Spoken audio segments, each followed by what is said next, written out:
Long ball is going to go for a touchdown. The game's over. Webster Slaughter. Metcalf will go for the score. Unbelievable. 45-40. Run, William, run. He's got blockers in front. 5. Touchdown. Joshua Cribbs turns disaster into a score. Sight wants it all on this one for Ovid, and he is there. Jim Brown to the 30. Jim Brown is going to go in for another touchdown. The Cleveland Browns select Baker Mayfield. Wow. It is Baker Mayfield. I woke up feeling dangerous. Hello, Cleveland. Welcome to another episode of the 1085 Gridiron Podcast. I am your host, Anthony Joki. As always, I got Jack McCurry rolling with me. How you doing today, Jack? Doing well. It was my day off today. I had the employee Christmas party, although it's not really anything extravaganza. They feed us. They gave us our Christmas bonus. It was nice. But other than that, just been a laid-back day. How's things going on your end? Yeah, I had a day off too, and it's been a very laid-back day. I'm getting excited because I'm going to see Star Wars tonight. I know that's going to be a lot of fun. I've been excited for the last couple months, really, to get this series wrapped up, and I know that when I go see that later on, I'm going to be really thrilled to see how that one ends. So I'm really excited to watch that movie. We're here because we have a lot to talk about, as always, as there is with the Cleveland Browns, and we're going to prepare you for the game on Sunday against the Baltimore Ravens. But first, we have, as there is every podcast, some Browns news and comments to discuss. And the comments that we'll discuss first were made today by special teams coordinator Mike I butchered the last name. Prefer? Prefer. You're good. All right. He said today, 2 years ago, the franchise was sitting here at 0-16, and now we're 6-8 and sitting here complaining about it. Jack, when I first saw those comments today, I rolled my eyes immediately because are we really sitting here with the mentality that, it's okay to be 6-8 because just 2 years ago we went 0-16? Is that the mindset I'm getting from everybody, that's the mentality in that building right now? Sure sounds like it. And I mean, it goes back to, if you guys remember Freddie Kitchens' introductory press conference when he's like, I can't believe people are celebrating 7-8-1. We weren't to a degree, but I mean, it was a lot better than what we were in the 2017 season going 0-16. It seems now that this franchise still doesn't get it. Like, we win, and especially with the amount of talent we have, expectations change drastically. And yeah, 6-8 isn't bad from a certain perspective, but when we were talking playoffs and some, we're talking Super Bowl or at least maybe the AFC Championship game, and the fact that we're 6-8 and talking about another potential coaching change, we're going to complain about it because expectations change when you win. And especially with the array of talent we have, expectations were a lot greater. Yeah, they definitely were. We've talked about how we were definitely victims of those expectations, and we expected this team to be a lot better. And, frankly, they have the talent to do it, but it just hasn't come across on the field this year. And, the comments like that are like I said, I just roll my eyes at it because I can't believe that's the kind of mentality where we're at right now. I know he wasn't here for 0-16, and maybe that just shows his ignorance of what truly went on. And I saw another report today that you talked about maybe hoping getting an NFL coaching job, a head coaching job. So it just made me scratch my head reading those comments today, and I don't understand the mentality. I know Freddie, and we've talked about this. Freddie talked about kind of quieting those expectations as much as possible. They said, let's not award any trophies yet, and let's not crown this team early. And he tried to put down the expectations as much as he could. And I'm sure looking at it now, he was right to do so. But I think that, as I mentioned, this team has the talent to do it, and they just haven't lived up to the expectations we know that they could be. And in hindsight, he was right about putting a quiet to all those expectations that were handed out at the beginning of the season.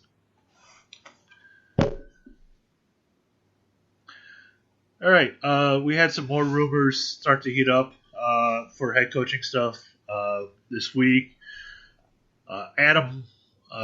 Dustin Fox said on Bull and Fox on 92.3 The Fan that he said if the Browns want Josh McDaniels, the Browns can go get him.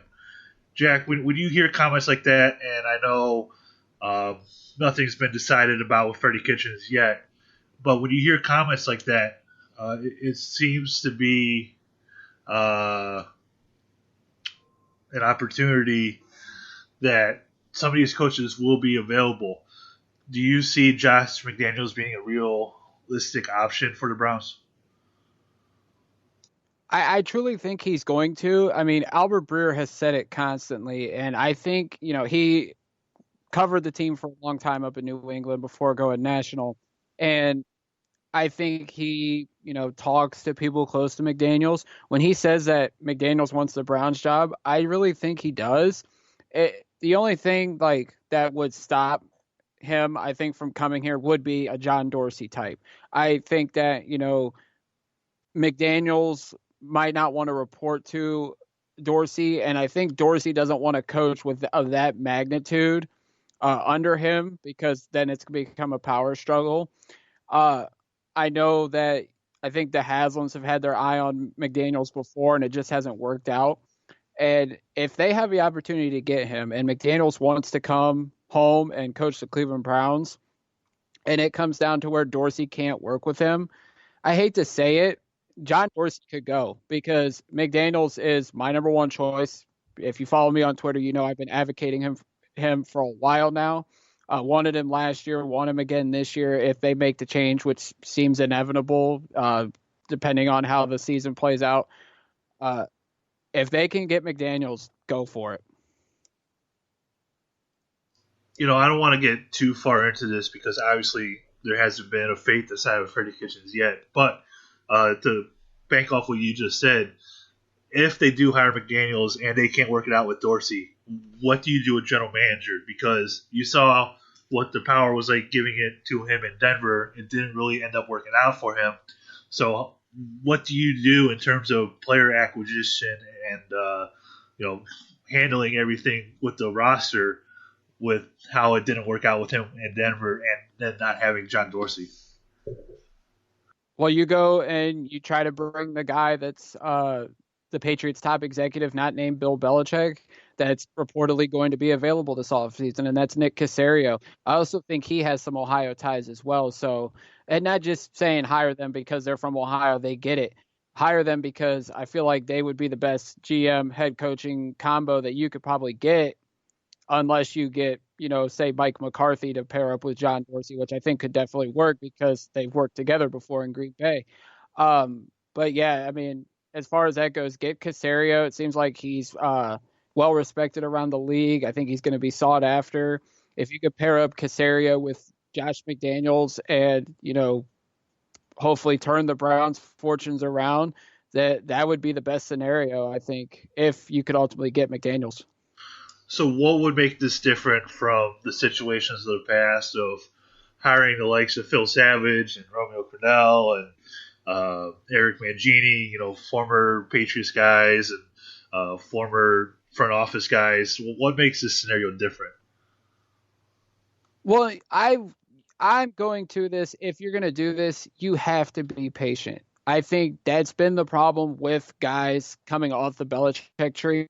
It even goes back to Belichick himself. I think there was, and that's not just from ownership standpoint, it also trickles down to the media and to the fan base. Be patient. I don't think it's going to take 3, 4, 5 years like Belichick was planning out here, because when he took the Browns job, it was a poor team. If they were coming off a 3-13 record, I mean, the cupboard's not bare here. They are obviously going to tool around and build the roster as they see fit, but there's got to be a patience. I think that was the one thing it didn't. I mean, Savage and Cornell got 4 years here. It ultimately just did not work out. Mangini, it took half a season, and Randy Lerner's his patience was low, and he already at that point was hiring Bernie Kosar as a consultant, and then a month later hired Holmgren as team president. So if you're going to do it the Patriot way, you're going to have to do it with some patience. And I know Browns fans are going to say, well, we're not very patient. We've been waiting 55 years, I think now at this point, since a championship, and 25 years since a playoff win. But if you're going to do it that way, patience has to be the biggest key to making the Patriot way work. Yeah, we'll definitely have to dive more into that. If Freddie Kitchens is fired, we'll definitely cover potential head coaching candidates. I'm sure we'll discuss McCarthy, McDaniels, and quite a few others at length. Some actual good news this week. Nick Chubb and Jarvis Landry were named to the Pro Bowl. I would say they're both pretty well deserved of that honor. But when you look at the Browns who didn't make it, who to you was the biggest snub that didn't get a starter position from the Browns? Well, I think a lot of people would say, maybe Joe Schobert. I would actually say J.C. Treader. He wasn't even named an alternate, but the last 2 seasons, the guy has been playing practically on one leg or one ankle, and he's still one of the top centers in the league. And he wasn't even named an alternate. And that's the one thing that I gripe about when it comes to the Pro Bowl. It's a popularity contest, essentially. And, I mean, unless your name holds great value in the league, you're not going to get named to the roster. You're not even going to be named an alternate. Like, people have hampered Odell Beckham's season as a poor season, and he was still named an alternate to the Pro Bowl, albeit it was a 5th alternate. I was on with Paul Brown, and he was talking about how Jamie Gillen didn't get any Pro Bowl recognition. At the end of the day, it's a popularity contest. Outside of Cleveland, not too many people know who Jamie Gillen is, and it's unfortunate because he's done a great job as a rookie punter. And, Treader's been in the league for 6 or 7 years and still isn't getting the recognition he deserves as one of the better centers in the league. So I would actually say he was one of the biggest snubs from the Browns to not make the Pro Bowl. Yeah, I would definitely agree with you there. He's been very solid. The Browns decided to lock him up to a contract extension, which we were talking about for quite a while, and I'm glad they finally did that. They need to do Joe Schobert next, and hopefully that is the case. But, he's definitely deserved of a Pro Bowl vote or a spot. Hopefully he can still get there or at least be named an alternate or somehow sneak in, but he's definitely one that really, truly deserves it. And now to go to the opposite spectrum of news. And one thing we wanted to discuss is Art Modell, who, obviously has ties to the Ravens that were playing on Sunday, and we'll preview here in a second. But he was named a finalist for the Pro Football Hall of Fame. I know this has happened quite a few times before, Jack, and he hasn't gotten in yet as an owner. Do you think that this is something that will happen this time, and does he deserve to be in the Hall of Fame? Well, the only reason he is a finalist is because the class expanded for the 100th anniversary of the NFL.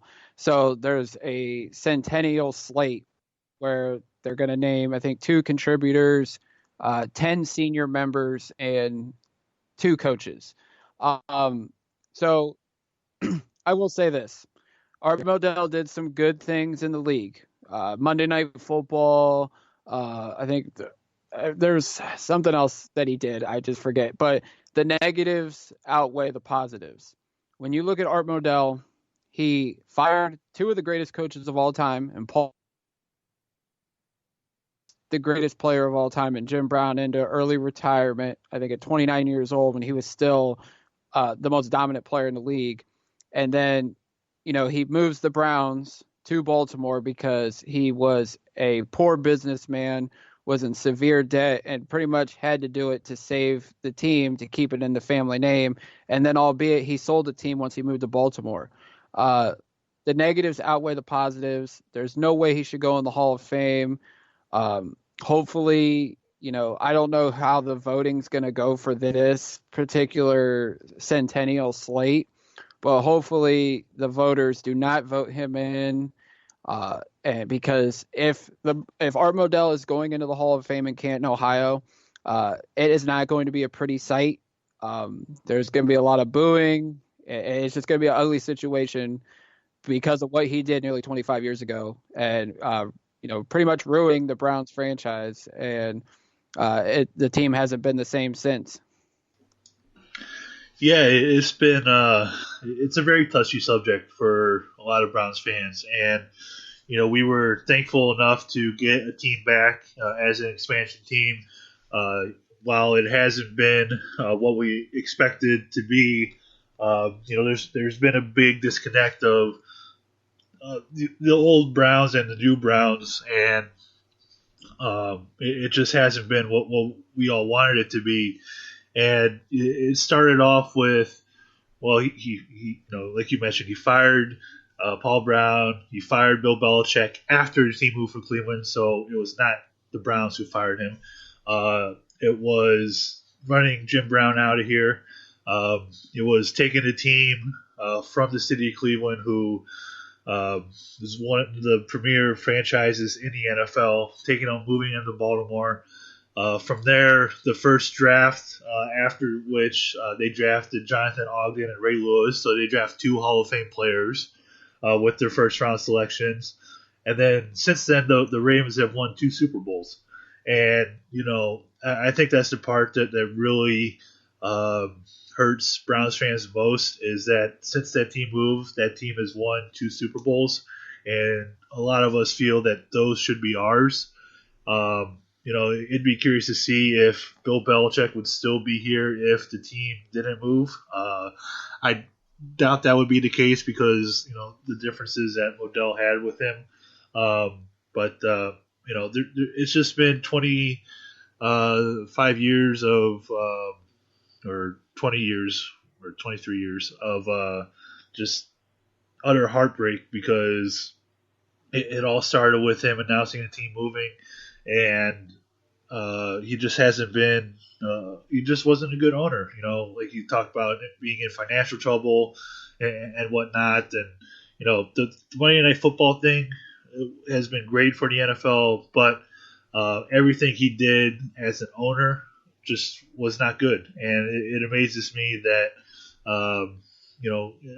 we're here another year talking about should he go into the Hall of Fame. I think it's pretty clear that because he hasn't made it in countless times, that he shouldn't be in there, and there's a good chance that he's going to sneak in here because of this centennial thing, and it just shouldn't be the case.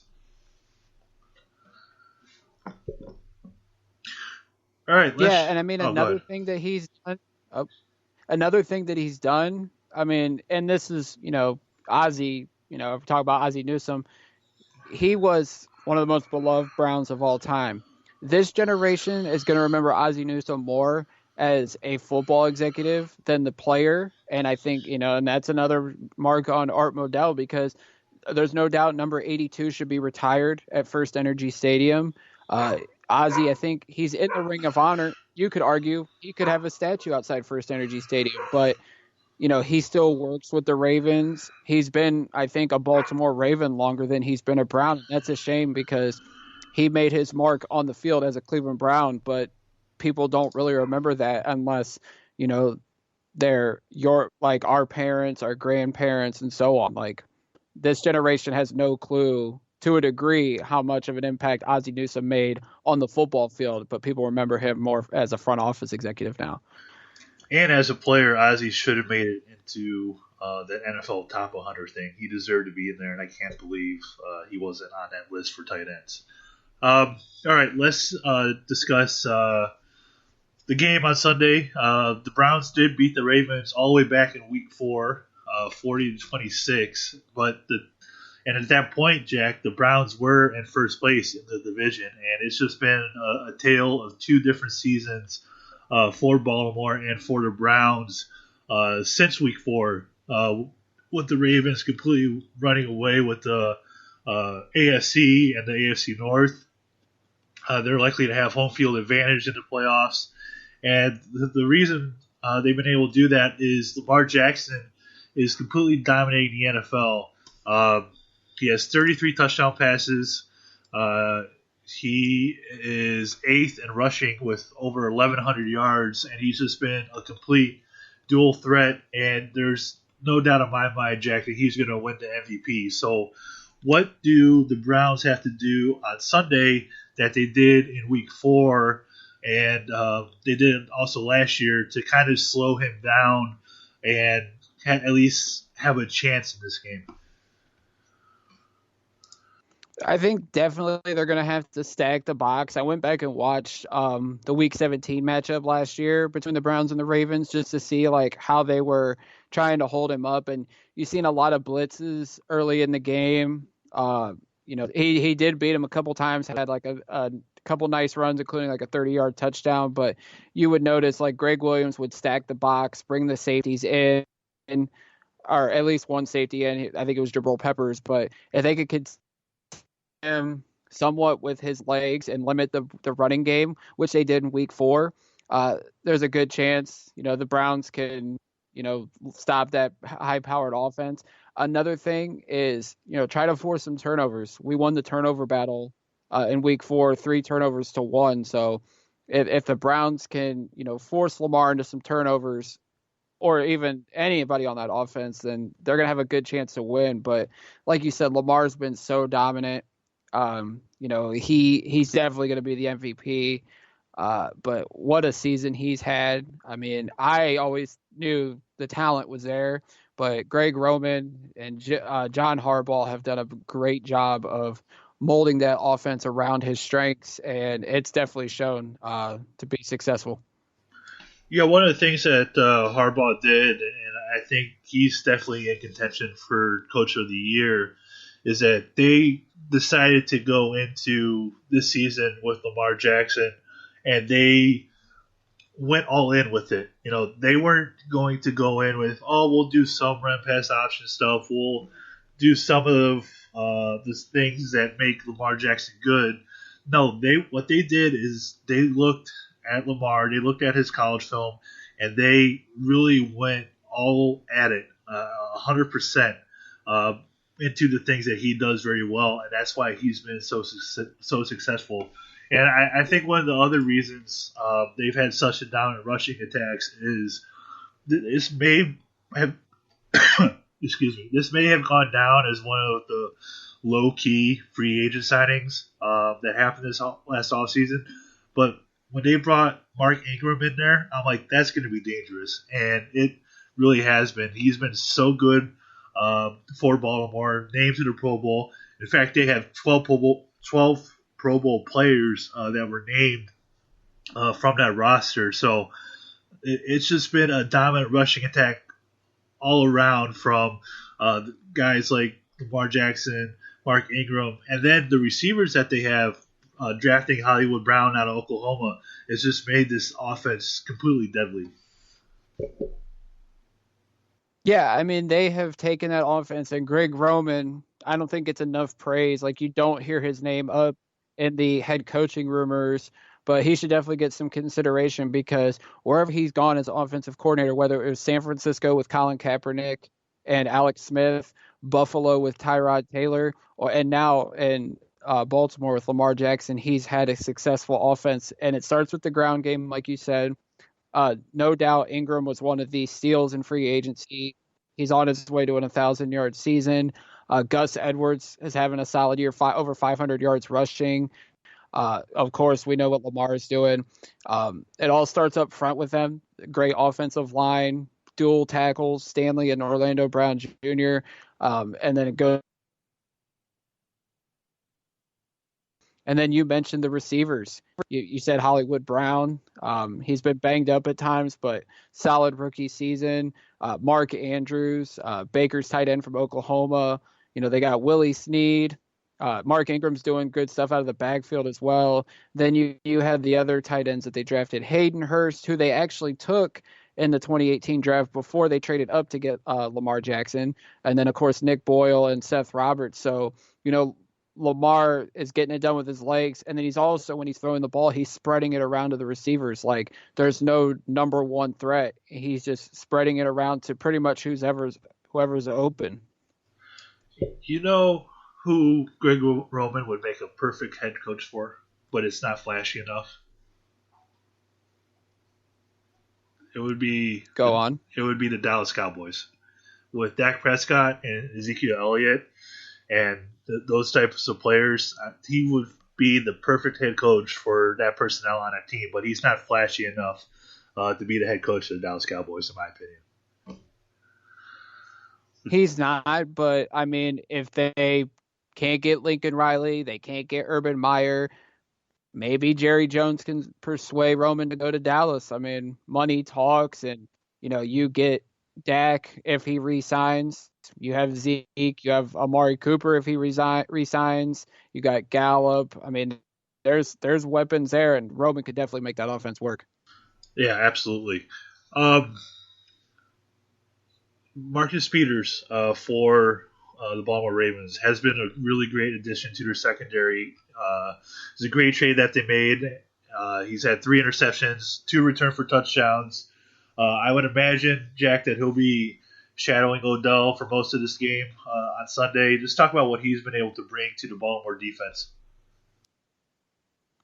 Yeah, I mean, Odell, we might see Odell versus Marlon Humphrey round 2. I mean, what we saw week 4, I would expect Humphrey to go after Beckham again. So Peters will probably be on Landry. But yeah, I mean, when this trade went down, everybody kind of didn't think it was going to be a major impact move. And then first game, he's with Baltimore. I think it was against Seattle.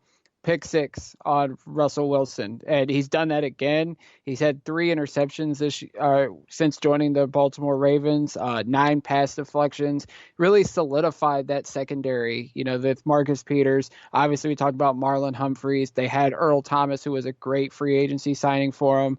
And then Chuck Clark at the other safety position with Tony Jefferson going down. He stepped up and has played well.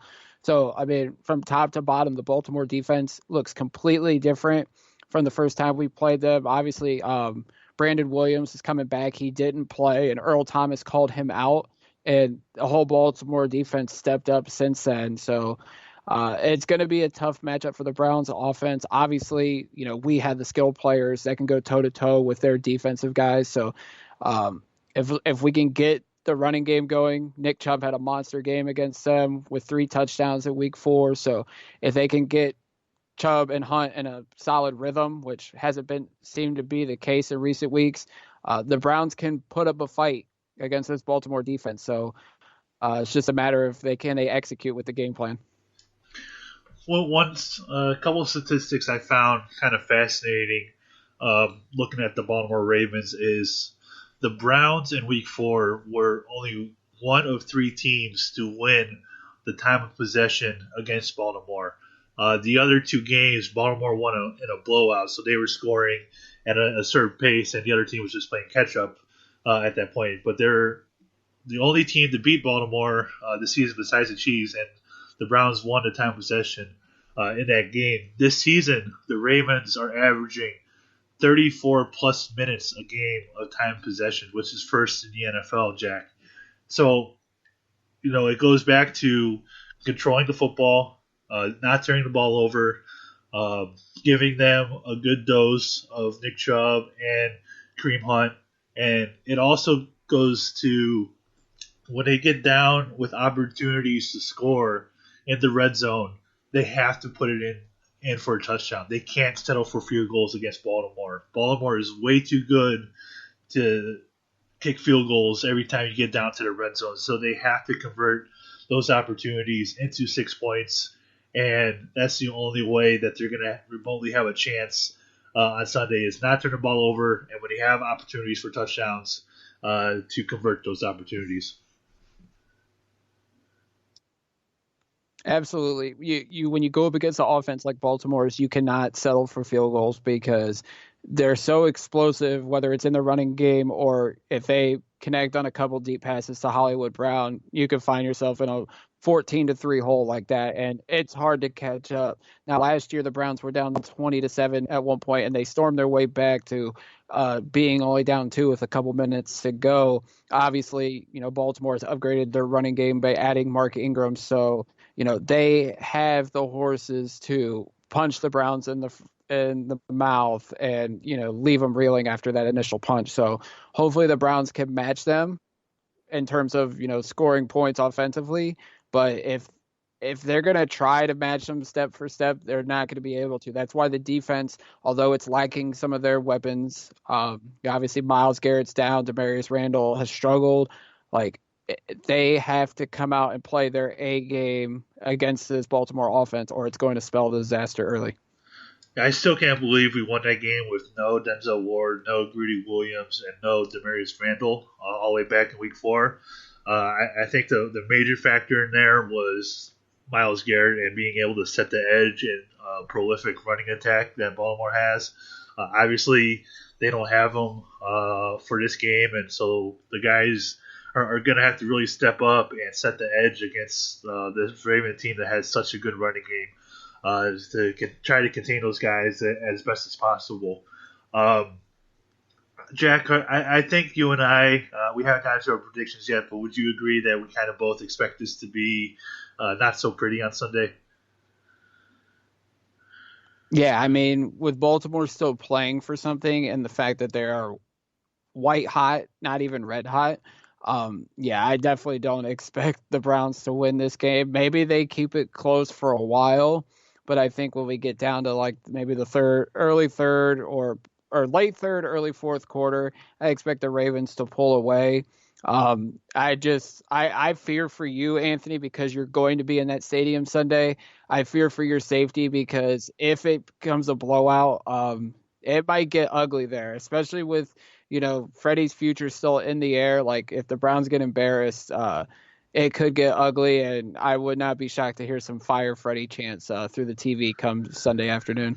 They've been around for a few games now where we've been sitting, so I would kind of expect what you said, and you might audibly hear them over the TV on Sunday. So unless the Browns somehow manage to keep this one close and somehow manage to win it, but I think we both don't expect that to happen. Speaking of which, why don't you give your prediction for the game? We're going to go Browns 31 or no. Sorry. It was going to be a Christmas miracle. No. We only get those once every few years, and Jamie Meter's not on this team to make that happen. So, Ravens 31, Browns, I'm going to say 13. I don't expect this to be close.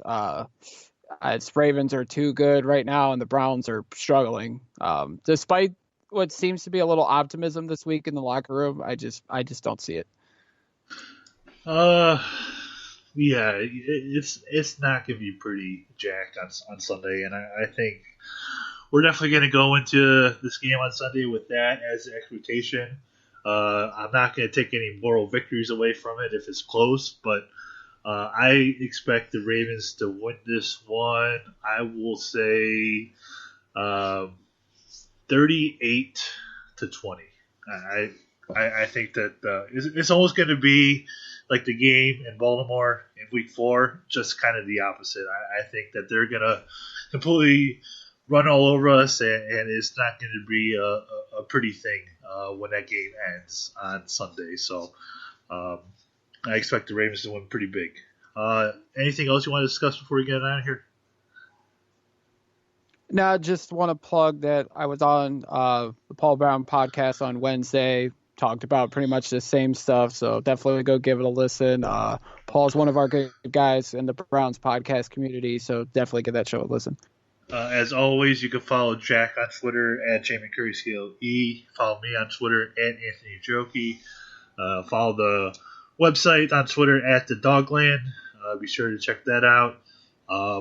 As always, you can find our podcasts on Apple Podcasts, Spotify, iHeartRadio, and Google Play. With all that, we're going to get on out of here. We should be back Sunday after the game at some point. If not, I want to wish you all a very Merry Christmas, and hopefully, maybe we will get a Christmas miracle. Maybe the spirit of Jamie Meter lives in that stadium around this time, and maybe we could sneak something out. And most importantly, go Browns!